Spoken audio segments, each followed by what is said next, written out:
आज यहां पर श्री स्वामी सत्यानंद श्री राम शरणम के प्रांगण में ये पहला साप्ताहिक अमृतवाणी सत्संग जो हो रहा है और हम इसमें सम्मिलित हो पा रहे हैं, ये गुरु महाराज की और प्रभु श्री राम की हमारे ऊपर अपार कृपा है, दया है, मेहर है। आज का सत्संग ये हमारे जीवन में एक मील का पत्थर साबित होगा, माइलस्टोन।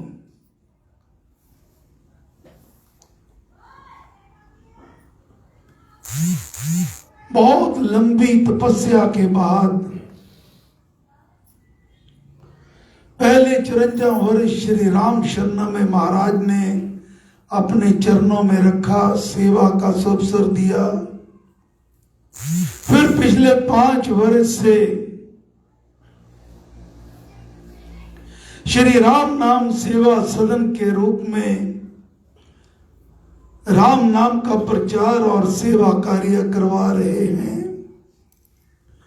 और अब 59 वर्षों के अनथक प्रयासों से गुरु महाराज के आशीर्वाद से, श्री राम कृपा से ये जो स्थान हमें प्राप्त हुआ, इससे मन को अति सुकून, अति संतोष और परम हर्ष हो रहा है।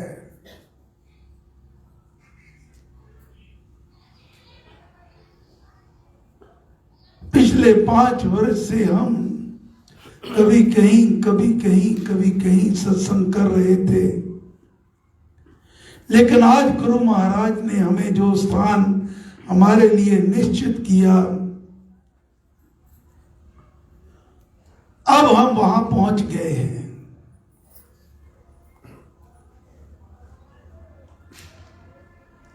परमेश्वर करेंगे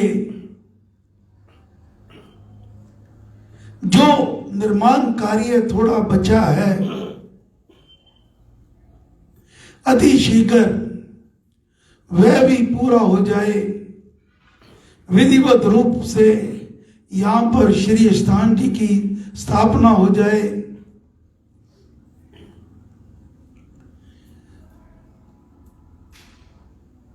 फिर सभी जाप पाठ, अभी तो शुरुआत के लिए केवल साप्ताहिक अमृतवाणी सत्संग ही यहां हुआ करेंगे। फिर जैसे ही श्री स्थान जी की स्थापना हो जाएगी, फिर सारी सभाएं रोजाना ध्यान की सभा प्रातः 7 से 8, मंगलवार की प्रार्थना सभा रात्रि 8 से 9, और भी जितने जाप पाठ यज्ञ होंगे